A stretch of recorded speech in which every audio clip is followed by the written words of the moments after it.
Läsningens behag är mera själviska än sociala. Vi kan inte förbättra någon annans liv genom att läsa bättre eller djupare. I sista hand läser vi för att stärka vårt själv och lära dess verkliga intressen. Om litteraturkritiken har någon funktion i dessa tider så är det att rikta sig till den ensamme läsaren som läser för sig själv och inte för något föregivet intresse utöver henne själv. You cannot, even in the closest of friendships or marriages or erotic matters or familial matters or professional matters, you cannot find perpetual companions. You finally return to yourself in the long hours of the night, in the hour of the wolf. You are alone with yourself. You know destitution and isolation of the spirit. And of course, whatever your religious beliefs are or are not, we are finally quite alone. With our realization of the encroachment of mortality, we are all of us going to die. And for me, at least, it is not philosophy or religion that is the authentic preparation for death. It is the deep reading, I repeat, of the best imaginative literature, of Shakespeare, of Dante, of Cervantes.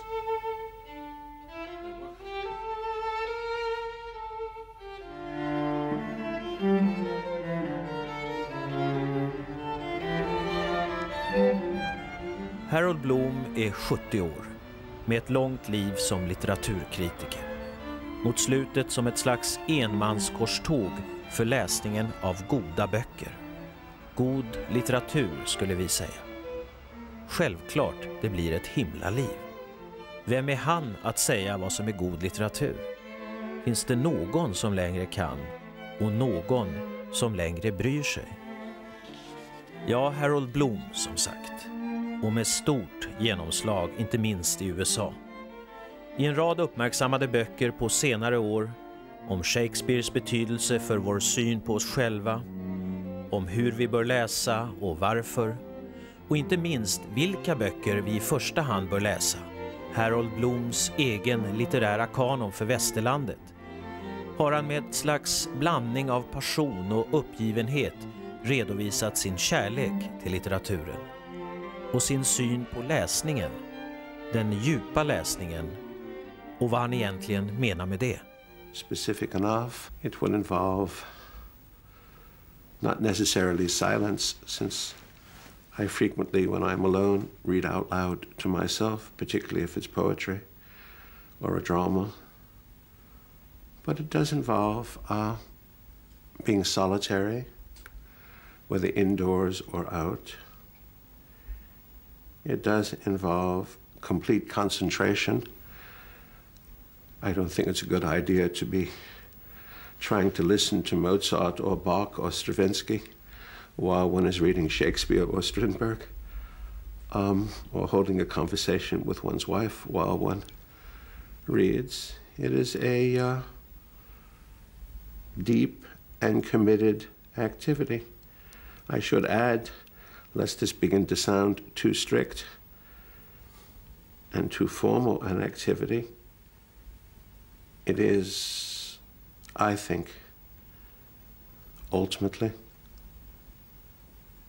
the most pleasurable of activities, provided that, and this is a formula I frequently invoke from the English poet Shelley, the Romantic poet, in fact, his definition of the reader's sublime, as he called it, was that it involved the reader yielding up easier pleasures for more difficult pleasures. So I would say that it is an intense and solitary activity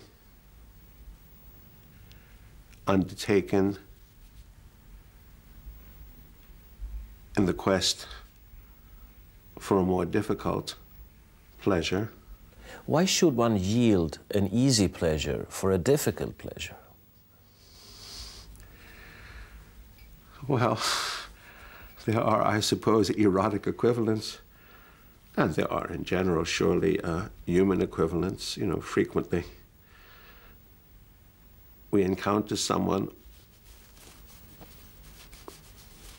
who is superficial and whose converse might seem to offer us a kind of immediate pleasure, one that takes no energy of response on our part. But then you encounter, and I don't necessarily mean erotically, I just mean humanly, another human being who is more reticent,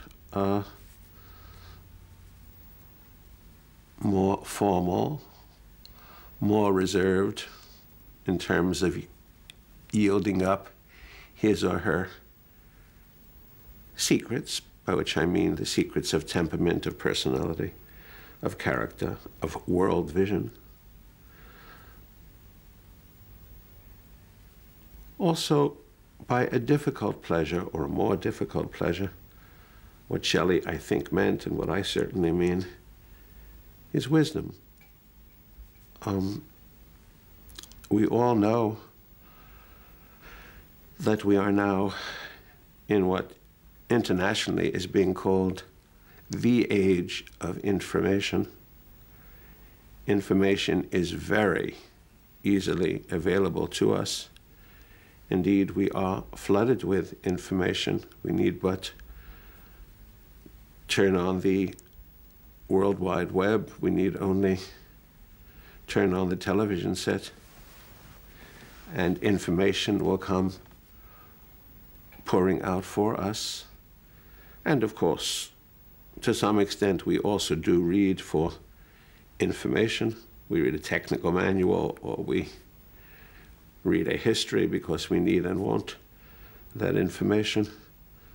But imaginative literature, as it was traditionally called, the dramas of Shakespeare and Ibsen and Strindberg and Molière, the poetry of Homer and of Virgil and of Dante, the novel from Cervantes through Proust, the modern short story from, say, Chekhov through a brilliant American writer like Flannery O'Connor or Hemingway. We read these, indeed, in quest for more difficult pleasures, but also because, though the authors are not necessarily invariably wise, they seem to provide access to more wisdom in ourselves than we at first perhaps suspect we have. If you go to yourself, I guess you started reading early, I understand. What was the first time you discovered the difficult pleasure of reading? Oh, I was very young. I had grown up speaking and reading Yiddish in the East Bronx. Even though I was born in the United States, I heard no English spoken until I was about 5.5 years old. And I was a very restless reader, even as a very little boy, really a tiny boy.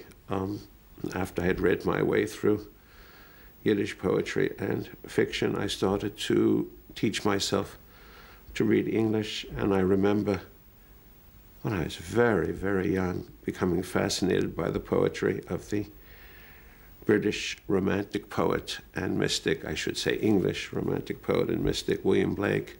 You never enjoy the pleasures of easy reading or the easy pleasures of other reading? You started with Blake and with very demanding poetry at a very young age. That's not what one expects of a young child. Well, I was a rather odd child, I suppose. I was the fifth and last of 5 children in a very poor household, loving but very poor. My father was a garment maker who had emigrated from Odessa. My mother, a housewife who had come from a little shtetl, a little Jewish town on the outskirts of Brest-Litovsk. My 4 older siblings, who were all much older than I was, were very affectionate towards me, but they were not people greatly interested in reading. But I think I sensed, and after a while, my parents sensed that I was a kind of throwback, as in so many East European Jewish families. And eventually I looked into this because I was curious, though my father's father had been a dock worker in Odessa, and my mother's father had been a carpenter there in that shtetl. Both of them, of course, eventually, together with all my uncles and aunts and cousins whom I never met, horribly murdered by the Nazis, or should one say the Germans.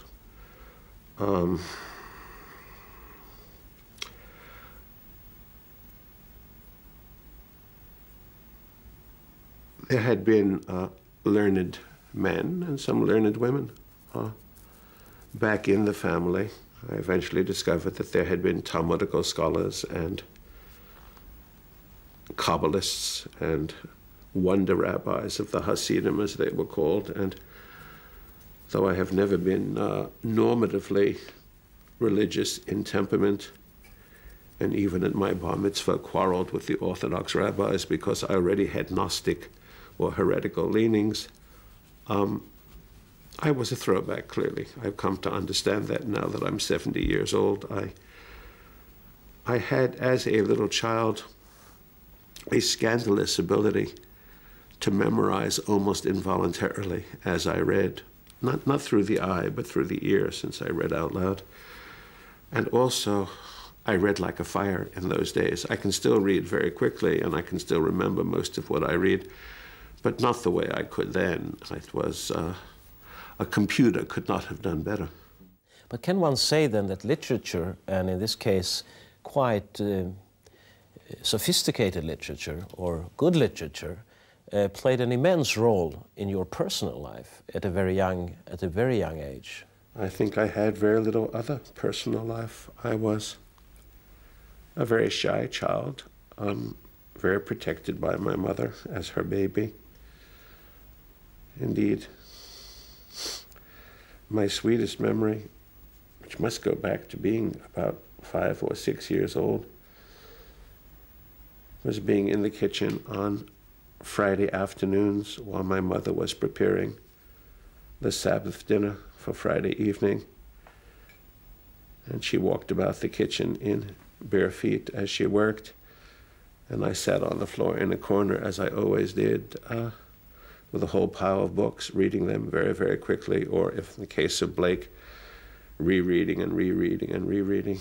And occasionally, as she walked by, she would put her hand on my head, or I would reach out almost absent-mindedly and touch her toes.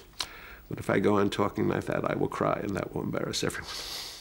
So many people today discuss the decline of reading, that children don't read as much as they used to do, or that they read things, they play with computers and they do other things.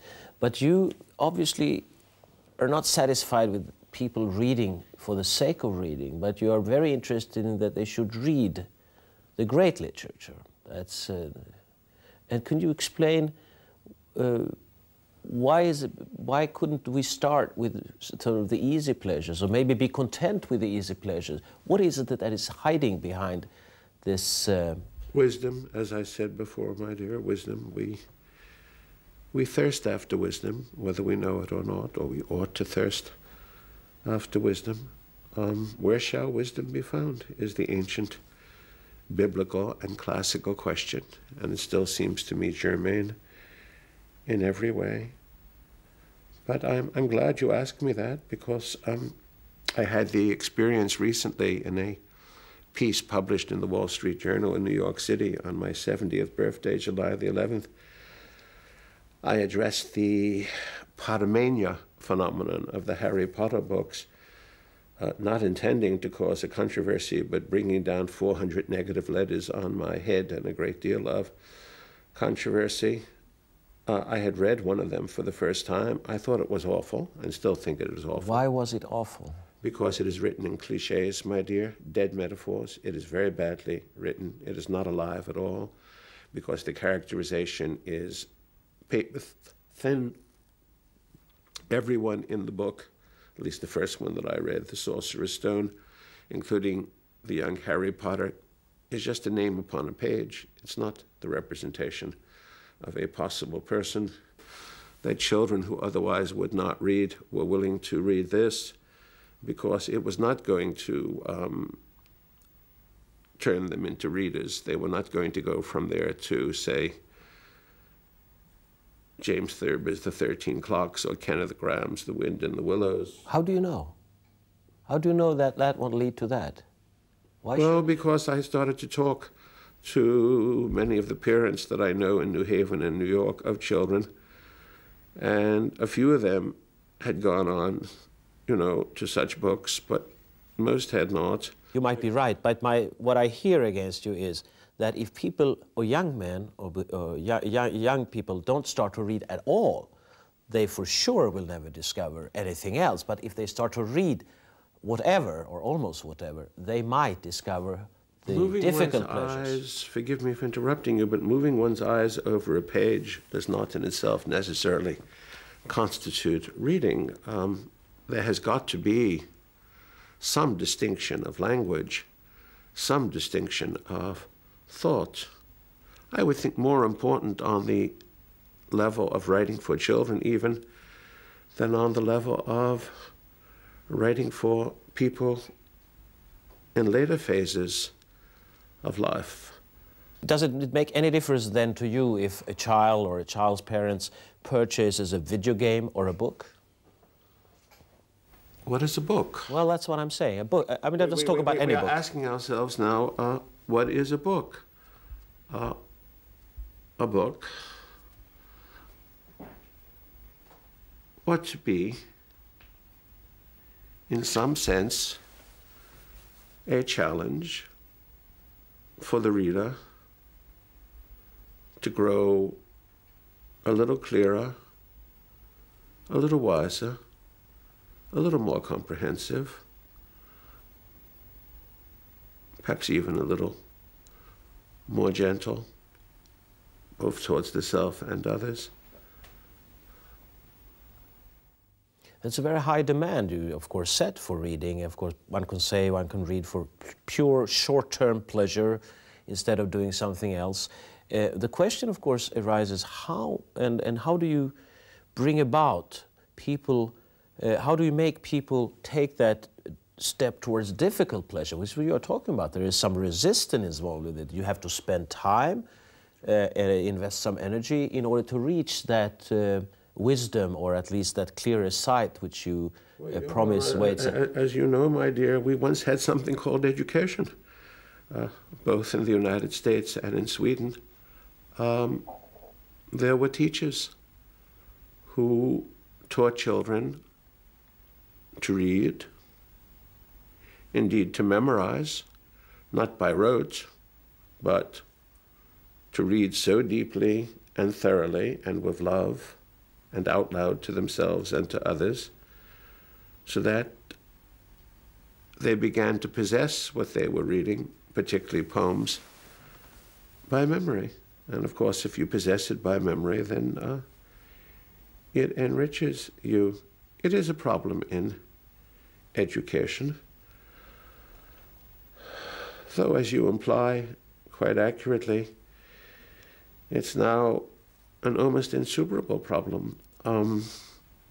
But I mean, you are a great, of course, one of the greatest writer in your world of literature is Shakespeare. Obviously, people didn't. As far, I didn't live at that time, but I imagine people didn't go to watch the plays of Shakespeare to get wiser. Maybe some did, but they went there to, I guess, have a good time. Shakespeare is the greatest of all entertainers. There's no question about that. And he can be absorbed, whether in the theater or the motion picture house, or I would say, ideally, alone in the study. He can be absorbed on every possible level of apprehension. It is a perpetual fascination to me that the most accessible of all writers ever, the most entertaining, should also be, in the end, the most profound, inventive, and original. You know, I have noticed in the last few years that there are only a handful of Western writers who will certainly survive the age of the screen or the visual age. Shakespeare, Jane Austen, Charles Dickens, quite possibly Ibsen, quite possibly, if he were done more often, Strindberg. Well, he's done quite often here. But he's done quite yes, often here. He is a national playwright here. In the United States, he's done with a curious kind of refraction. People don't realize that Eugene O'Neill is a kind of inadequate imitator of Strindberg. I find it difficult to either watch O'Neill's plays or to read them, though I have done both, of course, because they are, to me, transparently weak imitations of Strindberg.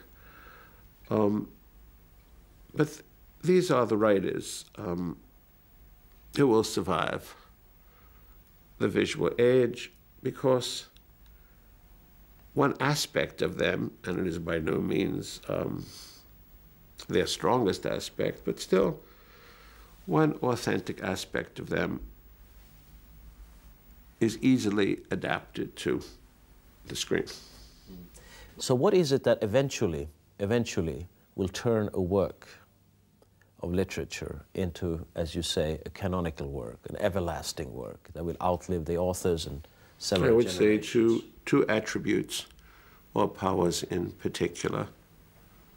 One is the power to so stamp itself upon the playgoer or reader that memorability becomes absolute, and the characters never abandon one, as Hamlet and Falstaff and Cleopatra in Shakespeare never abandon one, as Peer Gynt and Brand and Hedda Gabler never abandon one, as poor Miss Julie never abandons one. And they're very human. Very human people. They are. We recognize ourselves. Yes, we recognize ourselves in them. Turgenev, the great Russian writer, said that in the end, we are all of us either Don Quixote or we are Hamlet. And there is something to be said for that. I suppose I would have added to Turgenev, or we are Sancho Panza. Exactly, some of us must be Sancho. Or John Falstaff. Yes. But this is, of course, an interest. You have in your Western canon basically listed and argued for that certain works are canonical and should be canonical. And some of them are obviously canonical since they are still alive and still are played and still read, and no one would question that. Of course, the question, then it begs the question, is new canonical work now being created that we don't know of? Are the conditions for creating great literature, are they the same? Are they worse? Are they changing? Are we going into a period when no great works will be created anymore? I am much more worried about readers than I am about writers. History, Western and Eastern world history, shows one that there have been fresh talents and sometimes fresh geniuses in every age whatsoever. There are remarkable writers now alive and at work. The marvelous Portuguese novelist José Saramago, whose remarkable Gospel According to Jesus Christ I've just written an essay on. The question of whether there will be, as Walt Whitman said, great audiences for great writing is another question, and that is the question that concerns me. There is something in the process of reading that obviously is important to you, which cannot be compensated by any other means of communication. You talk about a solitary activity, you talk about a solitary reader. You also clearly invoke the dirty word in Sweden, at least. It's an elitist kind of activity. Reading, as I understand it, is profound, deep reading of the very best that ever has been thought and written, is necessarily an elitist activity, and seems to me very different from other modes of elitist activity. It is not like going to the opera or going to the ballet, valuable as those elitist experiences are. I am myself of the perpetual left, personally. I am a sort of anarcho-syndicalist, brought up, as I say, in a working-class family and with no sympathies whatsoever for social elitism of any kind. But one of my favorite moments in modern criticism is in Leon Trotsky's fierce book called Literature and Revolution, where he is giving advice to Russian writers, to Soviet writers, or to Marxist writers throughout the world. And he says, take one book and one book alone as your textbook. Read Dante, study Dante. What you need to know as a revolutionary writer is there waiting for you in Dante. Is that elitism? Or is that wisdom? A dark wisdom, if one happens to feel that Trotsky was a savage. It is, to me, and I'm willing to defend it as such, the most selfish of pleasures. If you wish to call it that, the most elitist of pleasures. But indeed, its benefits are for the solitary individual, for the reader alone. It will establish yourself. It will fortify yourself. It will sustain yourself. And also, I believe that it will go beyond what psychiatry can do for you or what religion necessarily can do for you. I mean, obviously, if one is in a profound clinical depression, which ultimately results from the body's bad or fatal chemistry, you require drugs to aid you to come out of the depression. But with other modes of depression, with other illnesses or sicknesses of the spirit, I think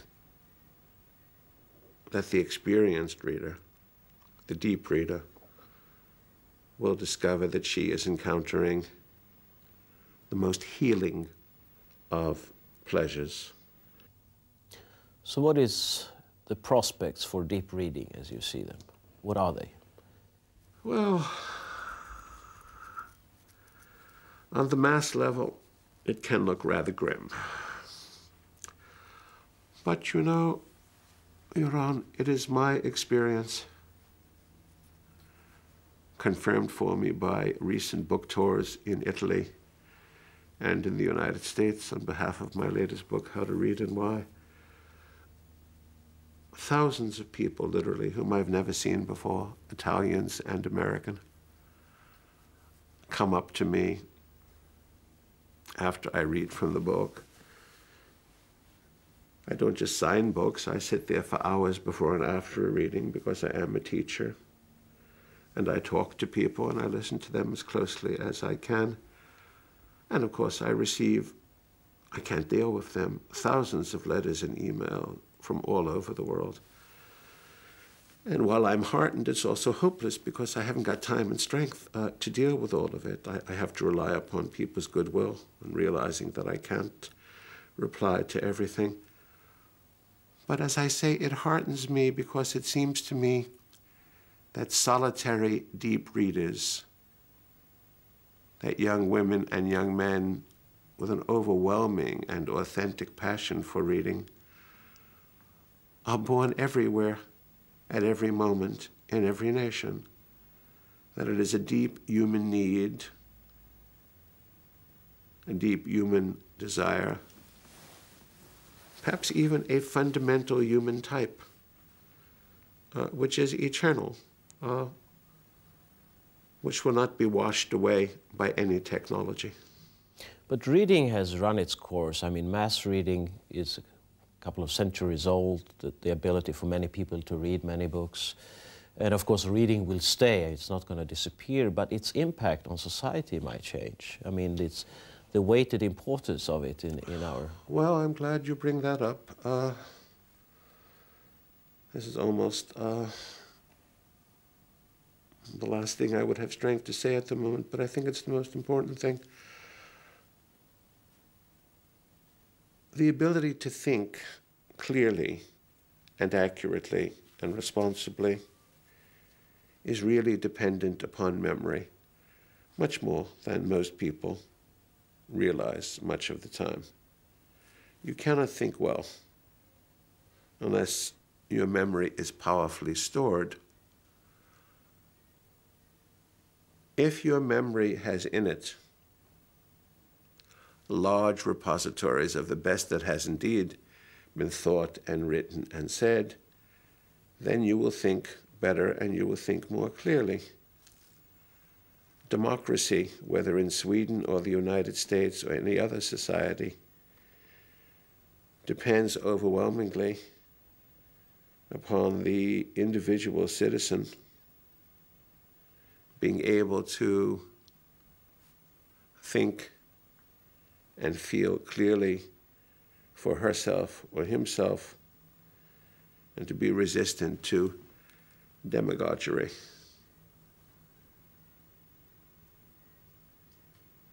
I would be very worried about the future of democracy in Sweden and the United States if indeed